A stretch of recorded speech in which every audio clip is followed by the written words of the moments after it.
Oi, eu sou a Marina e hoje a gente vai conversar um pouco sobre retórica e um dos aspectos dela que é a lógica. Claro que não teria como cobrir a retórica como um todo, mas dá para dar uma noção geral da maioria dos elementos, especialmente dos principais. Os três aspectos da retórica que a gente vai falar primeiro são o logos, o ethos e o pathos, então eu inicio aqui falando nesse vídeo sobre o logos. Mas o que é a retórica? A retórica é essa arte do bem dizer, né? A arte de falar, de argumentar. Ela tá ligada à argumentação, mas não de uma forma a demonstrar meramente os argumentos ou demonstrar os fatos. Ela envolve muito mais do que isso. Por isso, argumentação e não demonstração. E por que a gente deveria entender mais sobre retórica? Porque cada aspecto na retórica tem determinadas finalidades e eles são usados deliberadamente em várias áreas, por exemplo, na publicidade. E quando a gente entende qual é a finalidade daquele aspecto, é mais interessante, é mais fácil descobrir qual a finalidade daquele ou daquela oradora naquele discurso. Então não se tem só o conteúdo da mensagem transmitido por aquele discurso, mas a gente entende também quais eram as intenções por trás daquele discurso com uma maior clareza, uma maior transparência. Claro que também é interessante que a gente conheça esses mecanismos para que a gente mesmo possa mobilizar eles nos nossos argumentos e para as nossas finalidades. E falando em finalidade, a gente tem ali uma divergência importante que diz respeito a qual a finalidade da retórica. Porque enquanto para Aristóteles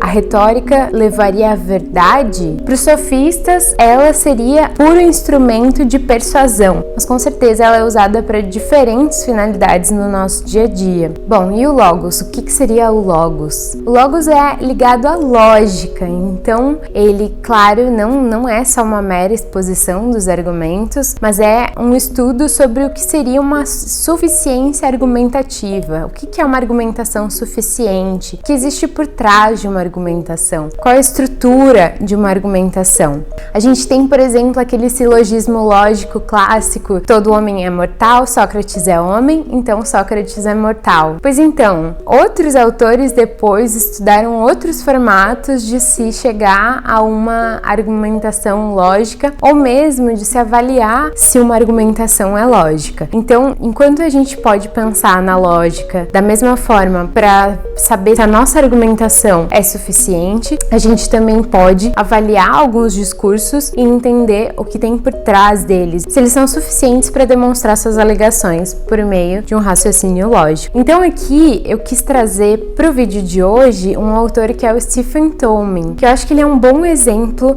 do que é o logos, né? Do que se pode fazer dentro dessa categoria da retórica. Então o Stephen Toulmin, ele vai dizer pra gente que essa questão do silogismo clássico não é a forma como a gente se comunica no dia a dia. As nossas comunicações são muito mais complexas do que isso. Então a gente precisaria, segundo ele, de uma estrutura mais complexa para explicar a nossa argumentação lógica. Por isso ele cria ali alguns conceitos para explicar coisas que já estão na nossa argumentação. Por exemplo, o Toulmin vai dizer que quando a gente faz uma afirmação, a gente tem uma alegação, nada de novo. Para justificar essa afirmação, a gente geralmente dá algum dado. Então a gente pode pensar num exemplo. Mariana é filha única. Ok, essa é a minha afirmação. Para justificar a minha afirmação, eu vou trazer um dado. Então, seus pais não tiveram outros filhos. Esse é o dado que vai justificar a minha alegação. Tudo bem, mas existem algumas coisas no discurso que são subentendidas. Então, nessa afirmação, fica subentendido, por exemplo, quem tem apenas uma filha, a filha será filha única.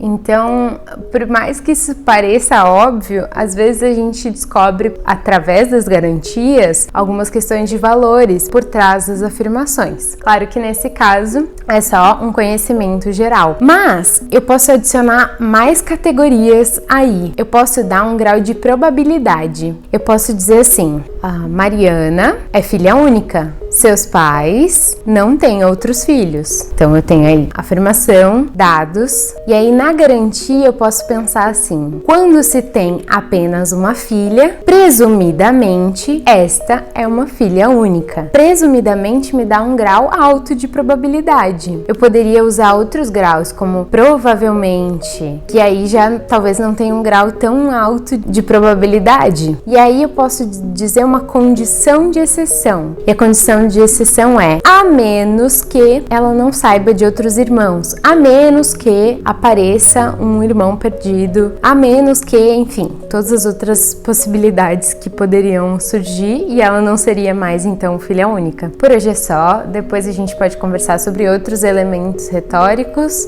Obrigada por terem assistido até aqui, um abraço e tchau, tchau. Até semana que vem.